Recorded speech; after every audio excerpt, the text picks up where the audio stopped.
Yes sir. जी sir, office में ही। हाँ, उसी को इंटरोगेट करने जा रहा हूँ। पता है सर, वो क्रिमिनल नहीं है, लेकिन क्रिमिनल कोई माँ के पेट से पैदा तो होता नहीं। मजबूरी, हालात, लालच क्रिमिनल पैदा करते हैं। देखते हैं इसे किसने क्रिमिनल बनाया।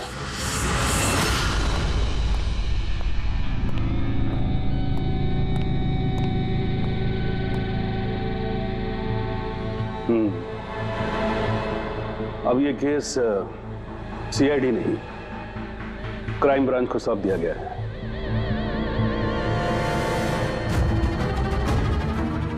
अपनी सफाई में कुछ कहना चाहते हो?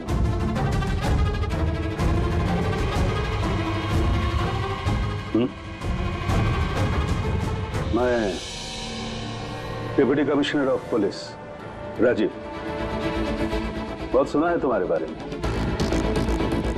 लेकिन कभी सोचा नहीं था इस हालत में मुलाकात होगी। मैंने भी बहुत सुना आपके बारे में सर। सुना है काफी सख्त ऑफिसर हैं आप। फिर तो तुम समझ गए होगे, थोड़ी सी भी ढील मैं तुम्हें दूंगा नहीं। कानून सबके लिए बराबर होता है सर।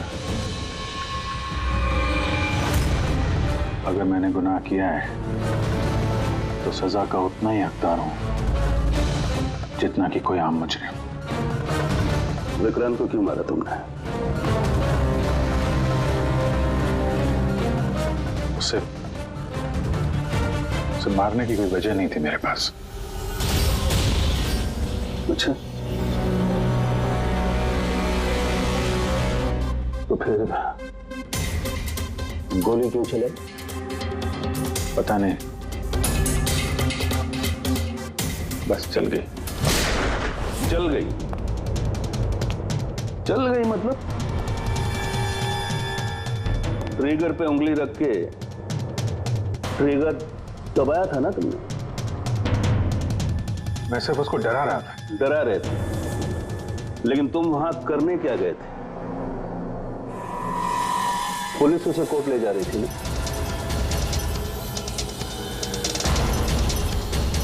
मेरे वहां होने की वजह जानने के लिए आपको सर मेरा और विक्रांत का इतिहास जानना होगा। बरसों से 36 का आंकड़ा चल रहा है हमारा। कई बार वो मेरे हाथ आते आते रह गया, लेकिन इस बार मैंने उसे पकड़ लिया।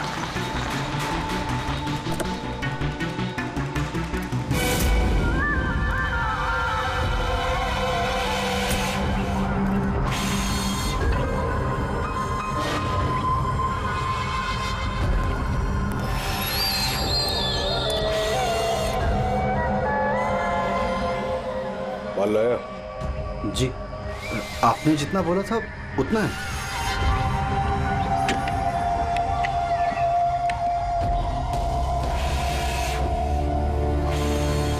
गुड। अगला कंसाइनमेंट अगले महीने की 5 तारीख को। जी। पैसे? गाड़ी में।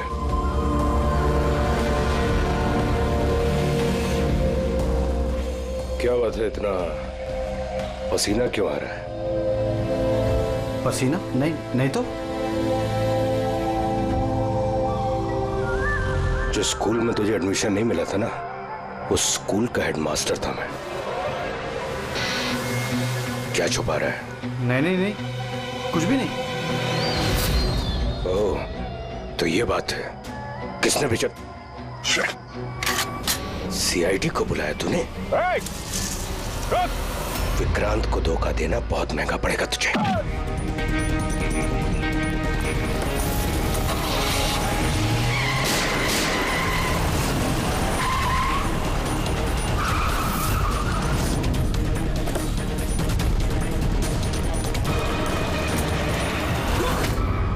विक्रांत, बहुत इंतजार कराया तूने। चल, बाकी की जिंदगी ससुराल में। चल। अभिजीत, शायद तुम भूल गए कि मेरा नाम विक्रांत है। दिन में सपने देखना बंद कर दो।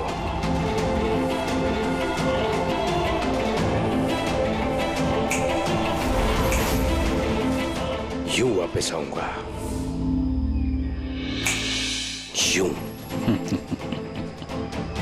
अब वापस नहीं आएगा क्योंकि मैं यहीं पर तेरा। सर जाने दीजिए सर, जाने दीजिए, प्लीज जाने दीजिए सर। क्या हुआ? चला ना।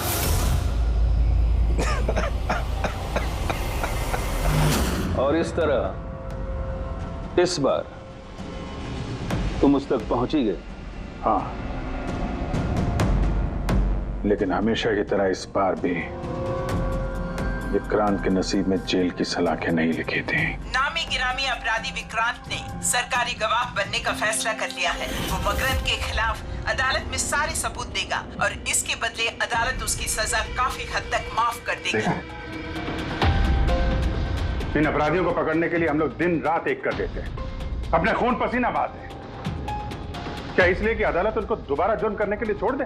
अब अदालत को दोष मत दो अभिजीत। वैसे भी मकरंद के खिलाफ उनके पास ज्यादा सबूत थे नहीं, और हमारा काम मुजरिमों को पकड़ना है, ना कि उनकी सजा तय करना। यार, तो तुमको क्या लगता है, इसको छोड़ना सही है?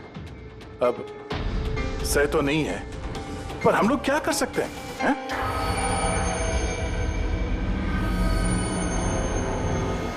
कर सकते हैं दया, बहुत कुछ कर सकते हैं। बहुत बड़े बड़े मुजरिम देखे हैं मैंने सर, पर ये विक्रांत कुछ अलग ही था।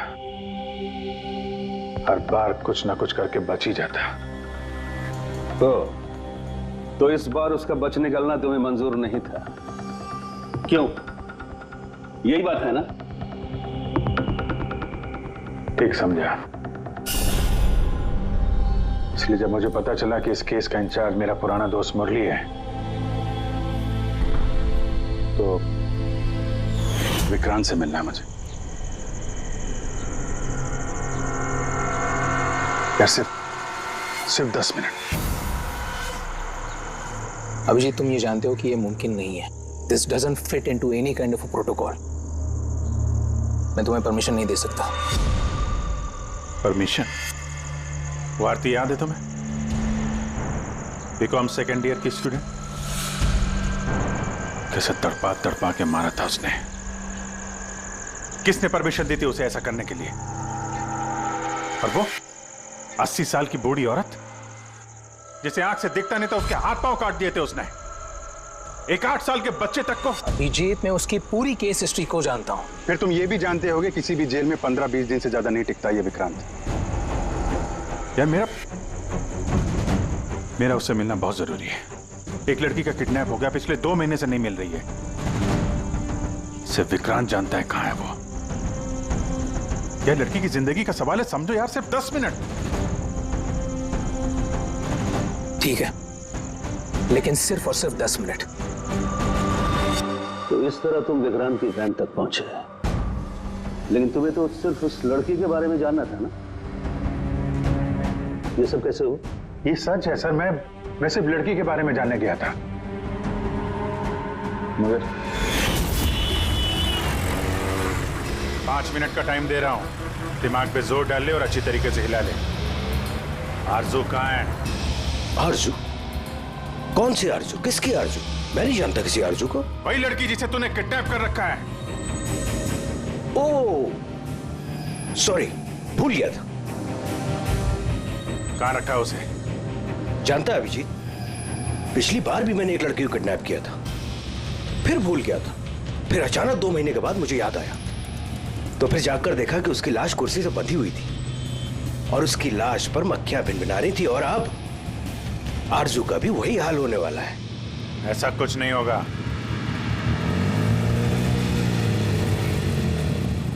कहां है आरजू? हाँ, याद आया, मेरी जेब में, निकाल ले। आखिरी बार पूछ रहा हूं, आरजू कहां है? सीनियर इंस्पेक्टर अभिजीत, तू हम पर गोली नहीं चला सकता है। जानता तुम लोग हमको नहीं मार सकते, लेकिन हम लोग तुमको मार सकते हैं क्योंकि तुम लोग सीआईडी वाले हो। एक काम कर, घर पे जा, मक्खियां मार और पानी पी के सो जा। आरजू कहाँ है? चल एक काम कर, गोली चला। चला ना। अरे तू मुझ पर पिचकारी नहीं चला सकता, गोली क्या चलाएगा अभिजीत? चला। तेरी यही मर्जी है ना, तो ले।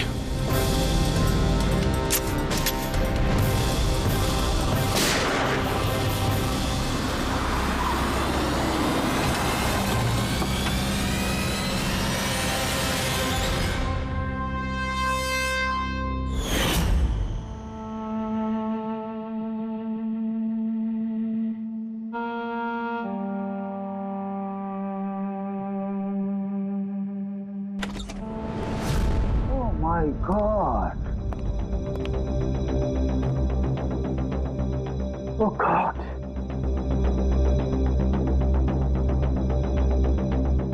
मुझे तुम जैसे जिम्मेदार ऑफिसर से ये उम्मीद नहीं थी मुरली। तुम्हारी निगरानी में ये हो कैसे गया? कैसे? हाउ? गलती मुरली की नहीं, मेरी है। ये सब मेरी वजह से हुआ है।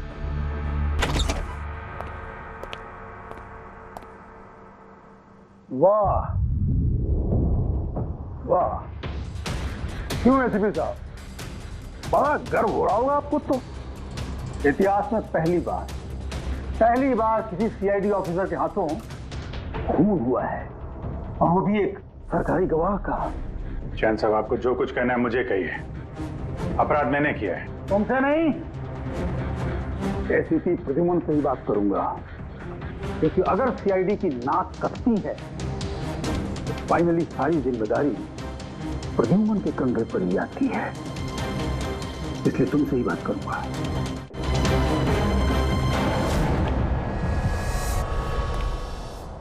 कैसे हुआ ये सब? पता नहीं सर कैसे हो गया। मैं तो सिर्फ उसे गन दिखा के डरा रहा था सर। गोली चलाने का कोई इरादा नहीं था सर मेरा। अच्छा। तो तुम सिर्फ गन दिखा रहे थे, हाँ? और गन अपने आप चल गई। तुम सीआईडी ऑफिसर हो या कोई नौसिखिए? I mean amateur shooter. मैं पहला सवाल, तुम वहां गए क्यों थे? जब कानून अपना काम कर रहा था तो तुमसे किसने कहा था बीच में टांग अड़ाने के लिए? जैन जी प्लीज, आप जरा शांति से बात कीजिए। अभिजीत एक सीआईडी ऑफिसर है, कोई राह चलता आदमी नहीं। देखो, अभिजीत मेरे लिए सिर्फ और सिर्फ एक मुजरिम है, मकरंद की तरह। हाँ, वैसे कितने रुपए लिए तुमने मकरंद से विक्रांत को मारने के लिए?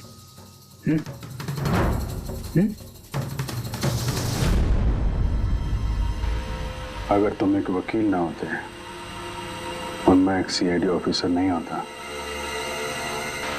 तो ये सवाल तुम्हें बहुत भारी पड़ता। Oh really? देखो देखो देखो देखो, ऐसे थे प्रद्युमन। इसके तेवर तो देखो, फोन करके बैठा है और मुझ जैसे लॉयर को, सीनियर लॉयर को धमकी दे रहा है। ऐसे चार्जेस लगाऊंगा, साफ जन्मों तक जेल में बैठ के सोओगे। ये चीज हो गए तुम वहां। मानता हूं गोली चलाई मैंने सर, विक्रांत को मार दिया, लेकिन उसे मारने का कोई इरादा नहीं था मेरा। खून सिर्फ खून होता है अभिजीत, इरादा चाहे कुछ भी हो, गलत या सही कोई फर्क नहीं पड़ता। अदालत में ये सब काम नहीं आए। ये प्रोसिक्यूटर, जैन, मीडिया वाले धज्जियां उड़ा देंगे तुम्हारी, धज्जियां। इस जुर्म की सजा भुगतने के लिए मैं तैयार हूं सर, लेकिन जयंत और मीडिया वाले जो मुझ पर इल्जाम लगा रहे हैं मकरंद से मिले होने का, यह मैं कभी बर्दाश्त नहीं कर सकता। अभिजीत, फिर तो तुम्हें कोई नहीं बचा सकता।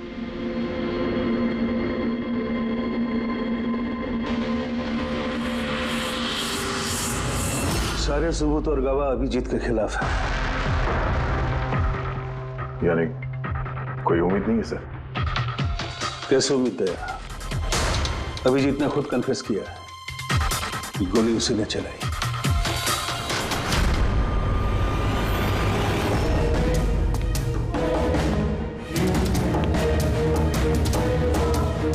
विक्रांत की मौत अभिजीत की गोली से नहीं हुई है बॉस। मतलब ये कि विक्रांत को गोली लगी है ठीक फेफड़ों के नीचे, और जब गोली फेफड़ों के नीचे लगती है तो इंसान की मौत होने में 20 से 30 मिनट लगते हैं, और विक्रांत की मौत तुरंत हो गई थी। एग्जैक्टली। इसीलिए मैं कहता हूं विक्रांत की मौत अभिजीत की गोली से नहीं हुई है, इसकी कोई और वजह है। और क्या वजह हो सकती है? उस वैन में ड्राइवर अभिजीत और विक्रांत के अलावा और कोई नहीं था। एक गोली चली, वो भी अभिजीत के गन से। उस वक्त वैन के अंदर कोई और नहीं था, और वैन के बाहर तो कोई और हो सकता है।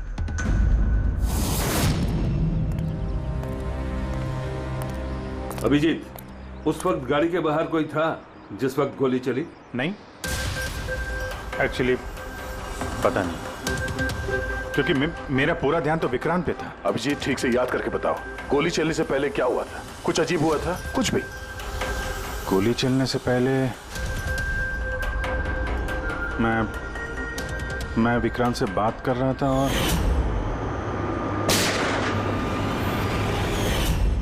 हाँ, अचानक वैन को झटका लगा, गाड़ी हिल गई और विक्रांत भी थोड़ा गिर गया, मेरा भी संतुलन बिगड़ गया और गोली चल गई। एक मिनट, झटका लगा? किस तरह का झटका? जैसे सड़क पे अचानक से कोई गड्ढा आ गया, पूरी वैन हिल गई। लेकिन यहाँ तो सड़क बिल्कुल ठीक है, दूर दूर तक कहीं कोई स्पीड ब्रेकर भी नहीं है, स्मूथ। यहाँ गड्ढा कैसे आ सकता है? हाँ साहब, झटका लगा था, मेरी पूरी वैन यूं दाईं तरफ मुड़ गई थी।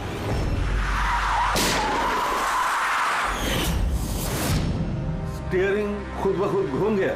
हाँ साहब। ये कैसे हो सकता है? साहब, ये तो मुझे भी पता नहीं चला कैसे हो गया। इससे पहले कि मैं वैन को संभाल पाता, पीछे से गोली चलने की आवाज आ गई।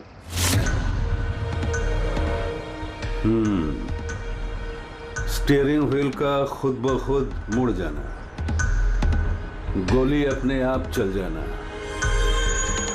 सड़क पे कोई गड्ढा भी नहीं है। आखिर यहां हुआ तो क्या हुआ?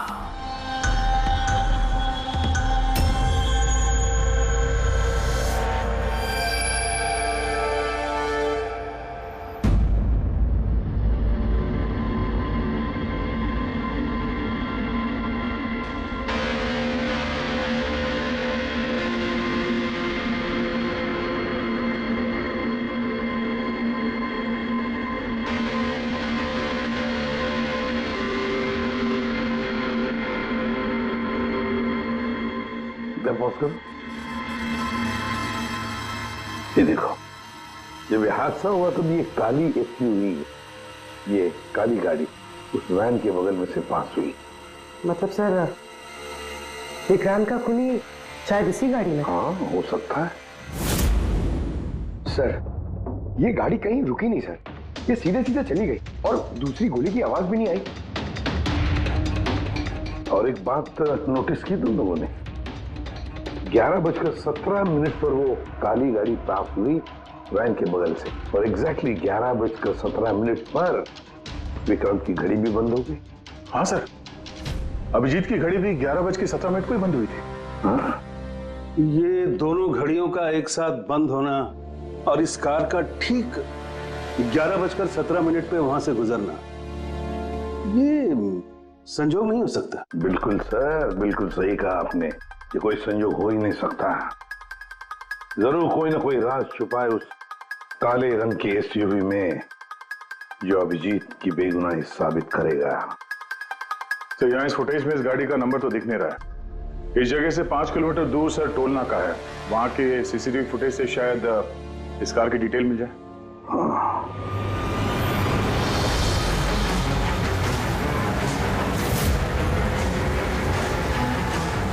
अगर वो गाड़ी टोल नाका से गुजरी ही नहीं तो यहीं कहीं आसपास होनी चाहिए, इसी इलाके में। सर, वो देखिए। काले रंग की कार?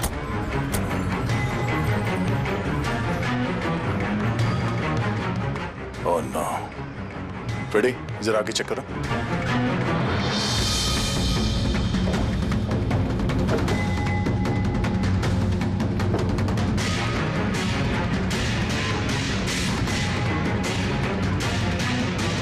तो ये वही काली एसयूवी है, जला दी गई है।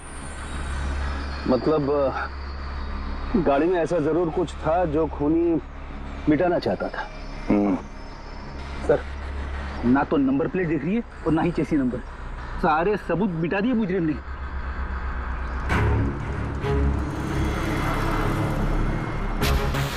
ओह, बड़े एक काम करो, जरा आसपास पूछताछ करो, देखो किसी ने यहाँ पे कुछ देखा है क्या। अरे सुनो, ये जली हुई गाड़ी के बारे में कुछ बता सकते हो क्या? जी नहीं। तो ये देखिए, सीट के नीचे ये डिवाइस पड़ा था। Electric device. हाँ सर, उनके क्या डिवाइस है, कुछ पता चला?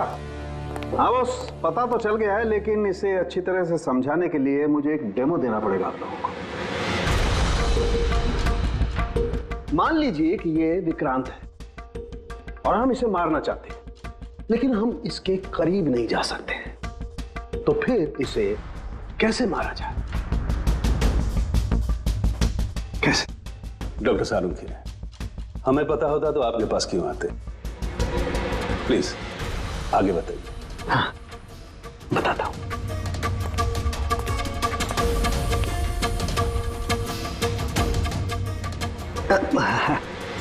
आप थोड़ा पीछे हट जाइए प्लीज। Thank you.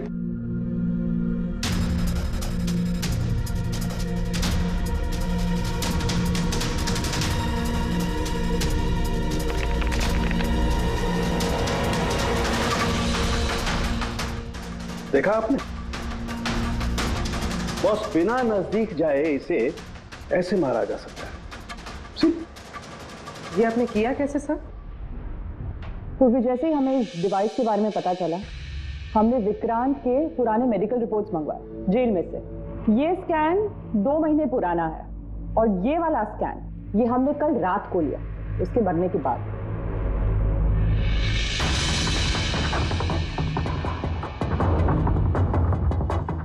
सारंगी, इस पहले वाले स्कैन में एक छोटी सी चीज अटकी हुई है वहां उसके सिर में।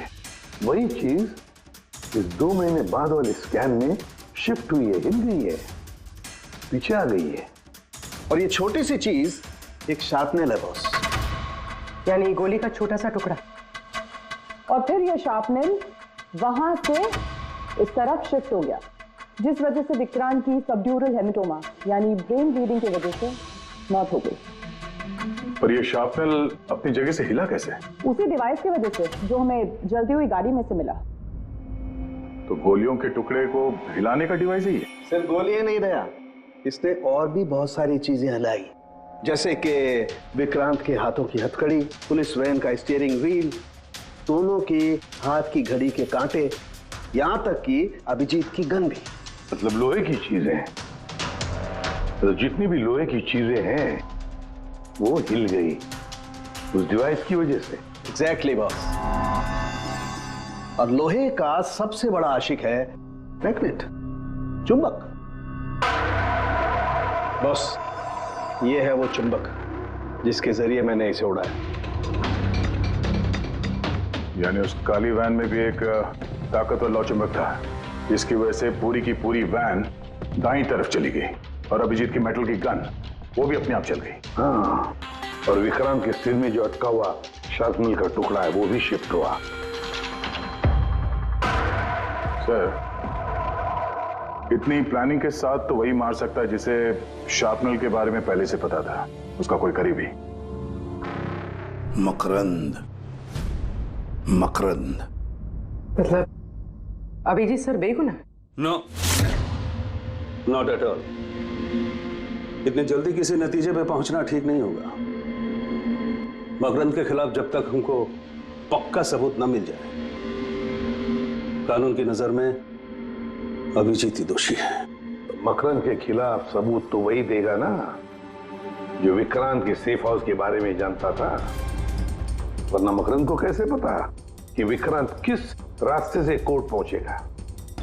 और विक्रांत की खुफिया जानकारी सिर्फ मुरली और उसके बाकी साथियों के पास थी। आप लोग ऐसा सोच भी कैसे सकते हो सर कि हम में से कोई गद्दारी कर सकता है? जितने ईमानदार आप लोग हैं ना, उतने ईमानदार हम लोग भी हैं। विक्रांत को कहां और कौन से सेफ हाउस में रखा गया था ये सिर्फ आप लोग जानते थे और कोई नहीं। ये सच है ना? हाँ सर, नहीं पता थी। यहाँ तक हमारे घर वालों को पता नहीं थी, तो फिर हम बाहर वालों पे क्यों इल्जाम लगाएंगे? शायद पैसों के लिए किसी ने मकरंद को यह जानकारी दी हो। प्लीज साहब, हम भी पुलिस वाले हैं, जान की बाजी हम भी लगाते हैं।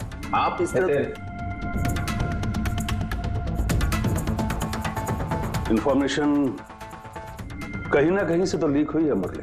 हाँ सर, एक्चुअली मैं भी वही सोच रहा हूँ, क्योंकि सेफ हाउस में 24 घंटे सीसीटीवी कैमरे लगे हुए थे, तो अगर भी कोई बाहर वाला अंदर नहीं आ सकता। क्या कहा आपने? चाहकर भी कोई बाहर वाला अंदर नहीं आ सकता? हाँ सर।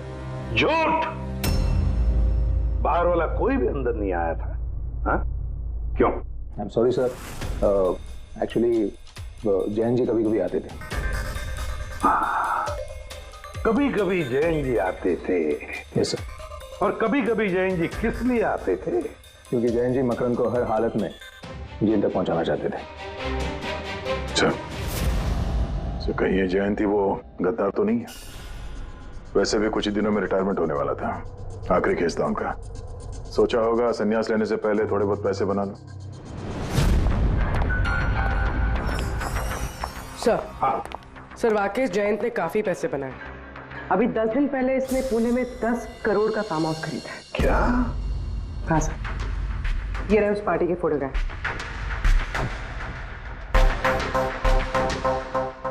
एक मिनट, माय गॉड, दया पहचाना इसे? हाँ सर, ये तो जोगी है, मकरंद का खास चेला। जोगी मकरंद का खास चेला, और वो भी जयंत की पार्टी में।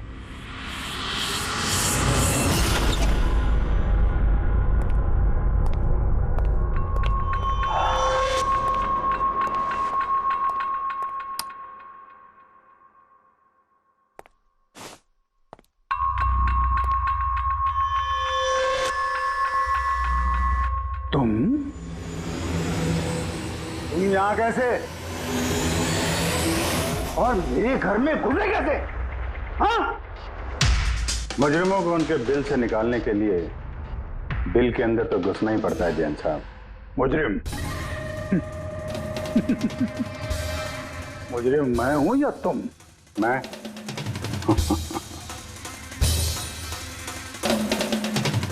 लेकिन ये तस्वीर, ये कुछ और ही कहानी कह रही है।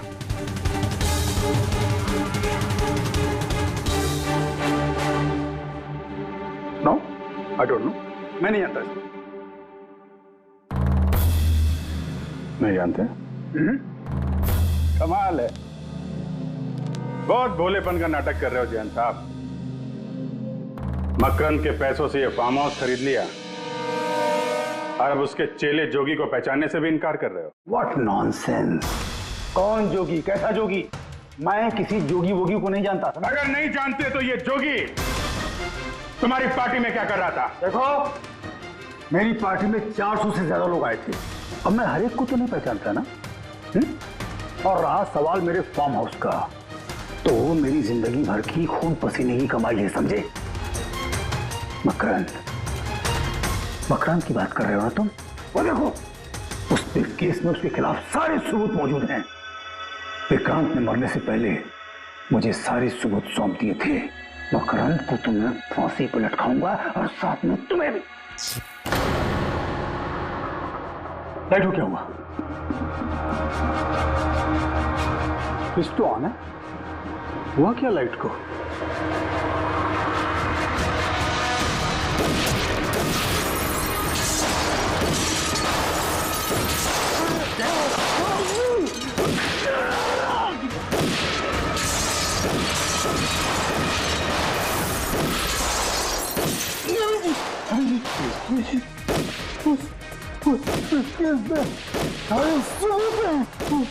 मकान के हाथ नहीं आना चाहिए। जैन जी,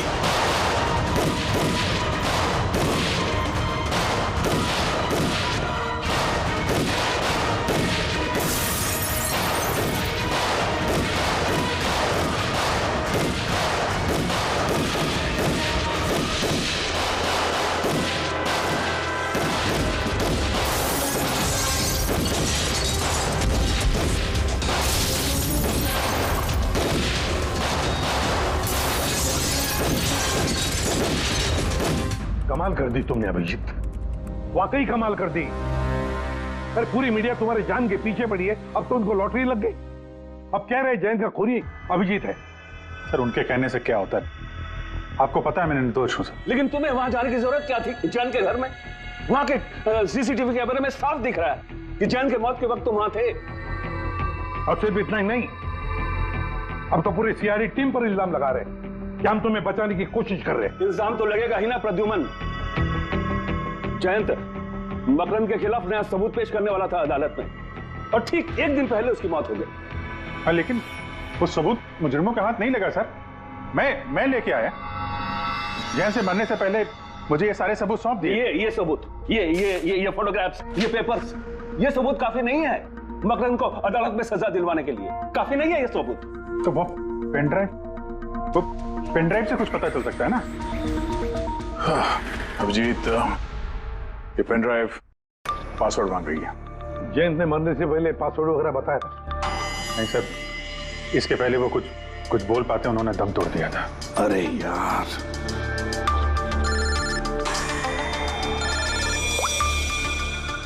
हेलो, हाँ पूर्वी। अच्छा, ओके, ठीक है। चल, पता चल गया जोगी को जैन जी की पार्टी में कौन लेके गया था। कौन लेके गया था? खुद जैन जी की पीए सोनल।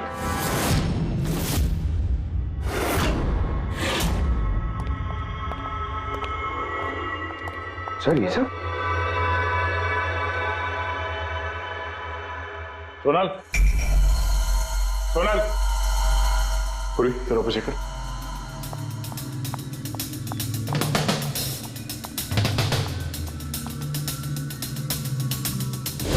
Sonal,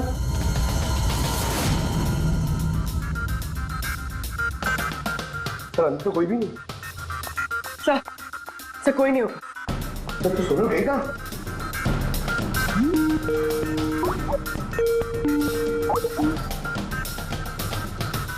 video call? जोगी, तुम मेरे साथ ऐसा क्यों कर रहे हो? तुम तो मुझसे प्यार करते हो ना?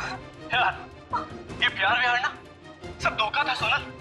मुझे तो बस सबूतों तक पहुंचना था। ये क्या चक्कर है? जोगी और सोनल साथ में? छोड़ो, चुपचाप खड़ी रह।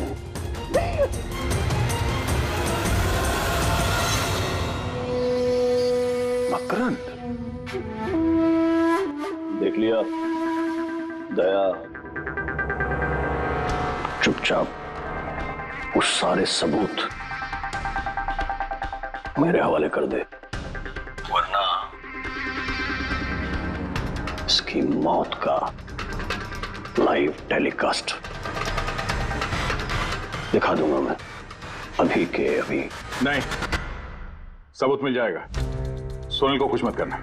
सबूत लेके अभिजीत आएगा, अकेला और निहत्था।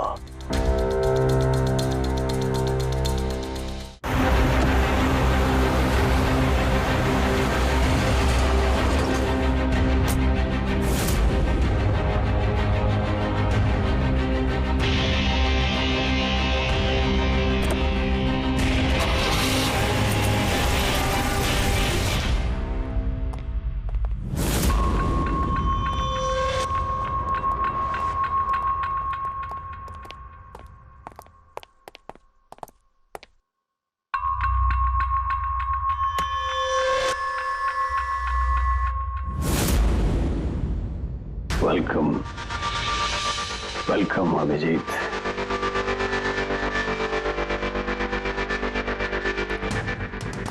मकरंद के आशियाने में तुम्हारा स्वागत है।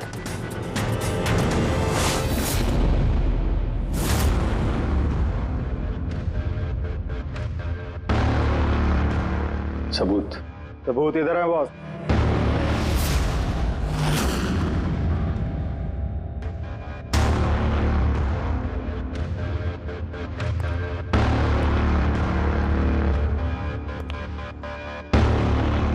मकरंद, सबूत तुम्हें मिल चुका है, अब सोनल को जाने दो। यस। वैसे भी वो कहते हैं ना कि मरने वाले की अंतिम इच्छा अधूरी नहीं रहनी चाहिए। सोनल को बुलाओ।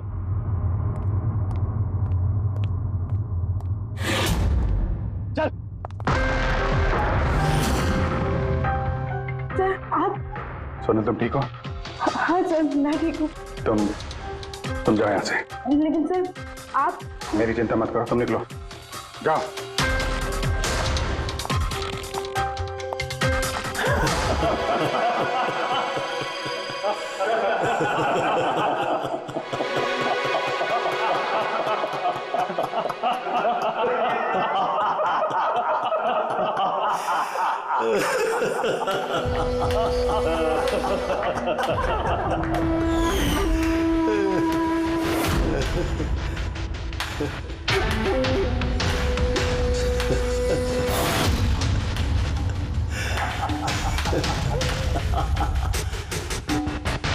सोनल, तुम भी? मानते हो ना मेरे दिमाग को? तुम सीआईडी वालों को भी मैंने चकमा दे दिया।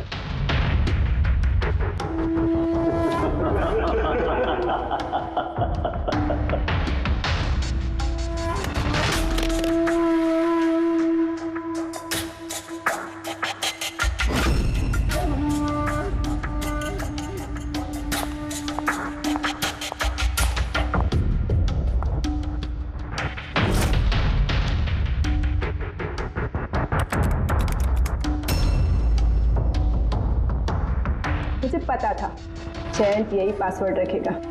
मकरम will die. Now, stop conversation. Start the operation.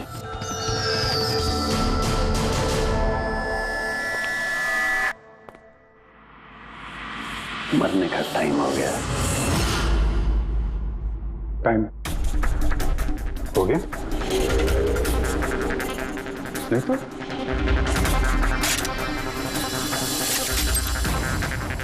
Oh, magnet, तुम लोगों को क्या लगा चुंबक को हथियार बनाना सिर्फ तुम लोगों को आता है?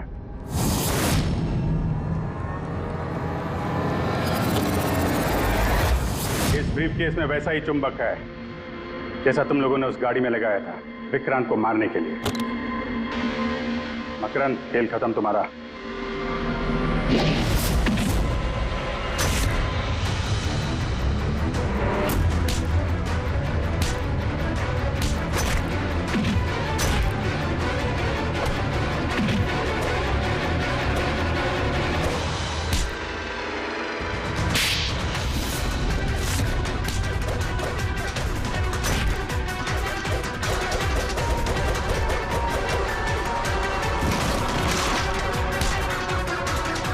पैसों के लिए अपने बॉस को धोखा दिया? हाँ?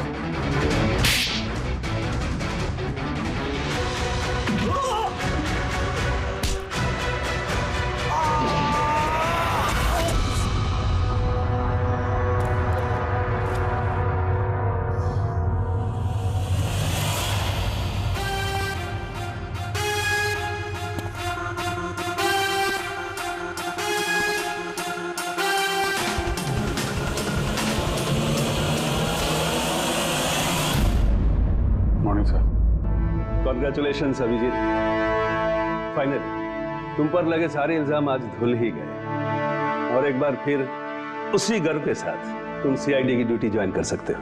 Thank you sir. हमने आरजू को बचा लिया सर। मकरन के साथियों को पता था कि विक्रांत ने उन्हें कहाँ कैद करके रखा था। बस सर जयंत जी का सपना पूरा नहीं हो पाया मकरन को जेल भेजने का। चलो जो भी है, all well that ends well.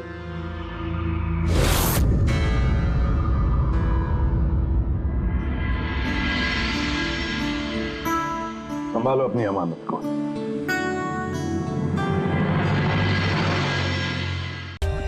For more updates, subscribe to our channel, click the show links and enjoy watching the videos.